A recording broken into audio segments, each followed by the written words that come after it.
New movie, Starship Troopers. What brought you back for the third time? Well, for me, it was bringing back Mr. Van Dien, Yes. who is always Johnny Rico, and I couldn't do a movie without him. I was very lucky to find Jolene to play Lola Beck, and I've had very good luck, as you will see in the movie, with the cast.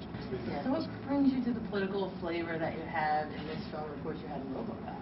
What interests you in using the genre? That's 20 years later, my friend. Yes. Many things are different. I'm not sure if it's a better world now than 20 years ago, but I think these movies react a little bit to what's going on right now. I think that the last 8 years have given us a lot to think about. So I think that's in the movie. And before that, we react to whatever we have. I think we've had the Bush administration here. Yes. We can do we can react to what they've done, and we'll see what happens next. We'll have Democrats next, and we'll react to them hopefully too. Yeah, because I know Romero gets a lot of buzz and a lot of. I think it was about a year ago the Village Voice did an article about the genre is a place that people are turning to really make social political statements. You're talking about sci-fi. Well, the sci-fi and horror both. Yeah. Well, I think you can make statements about what's going on that's really going on that. Normally you can't make. I mean, listen, this goes all the way back, oddly you should ask, to RoboCop.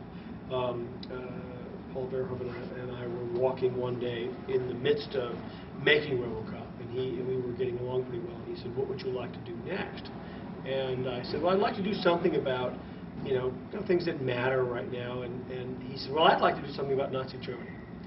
And he wanted to do something about, like, kids who didn't know that Nazi Germany was bad. And I said at that time, well, you can't do that. They'll never let us do that. But that's where Starship Troopers 1 came from. Interesting. And so I think that Starship Troopers allows us, at this time in our lives, to talk about war and to talk about what's happening in politics and war and religion. And and you can take it as adventure, or you can take it as not. I mean, it's very much like Star Wars. I mean, Star Wars talks about religion and things like that too. And so that's what we're trying to do in a different way. Now, kick-ass women in sci-fi sort of started with around like the Ripley sort of idea. How is that advanced in the film? Of course, Ripley's character was actually written for a man, and Sigourney fit that part. But how are you bringing that forward to the next? True. I know that, but I don't really see her as a man. I just see her as a very strong, sexy woman. Yes, but yes. I don't want to break. I'm sorry for breaking fantasy. No. I just see her as a man. It never happened. It never happened. Sigourney Weaver is a man. She was tough. Was she asking that question to you, sir? No. I went there in my mind. Well, listen. We just have to keep going with women this way. We just have to keep Let's not saying, exterminate them. let's go. No, let's keep putting them out there. Let's say they can do it all, and guess what? They will. So how did you love doing your third film? It was a blast coming back to this role 11 years later, shooting it 11 years later, and playing it 11 years later. It was great to see the development and the arc that Ed had written for this character.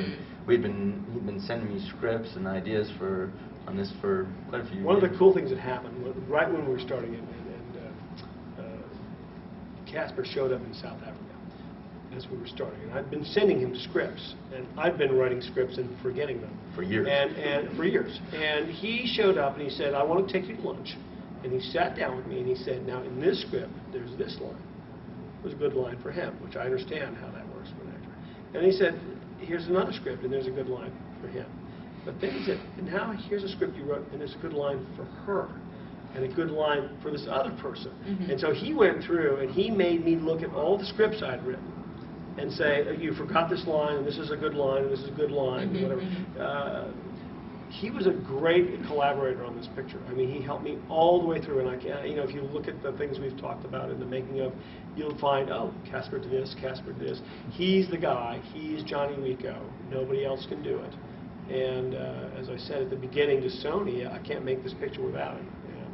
So what do you think would take you next after, like, your movie is going to make so much money? Hopefully there's marketing virals out here because these would look gorgeous. We hope so. I mean, do you have another story in here, something that you're working on now? For Starship Troopers? For Starship Troopers, or just for your own? Well, no, I have an idea. I have ideas about other things. I'd like to make a picture called 5150 about awesome about the UFO thing. But more importantly, if there is a Starship 4, we're going to make a movie about marriage.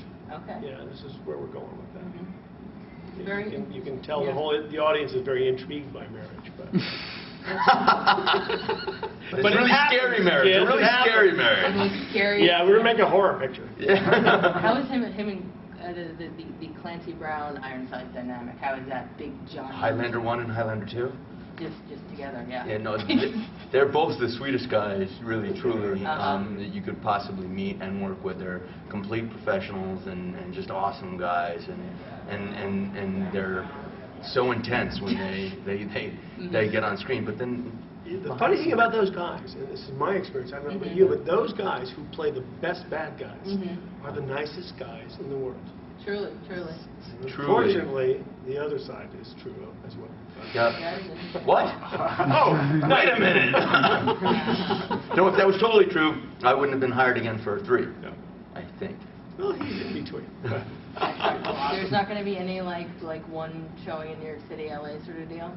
There's possible. Well, there's a possible showing of one in San Diego. But we need more people to write in and write up and say, hey, we want a showing so that we can do it. Because that would be cool. Is there something they can throw out there for the fans to do to try to get it in some theaters? Because I live in New York City and I'd love to I see think if you said we want to see it, there's a possibility that people would show it. And the people that Excellent. tell us are those at Sony.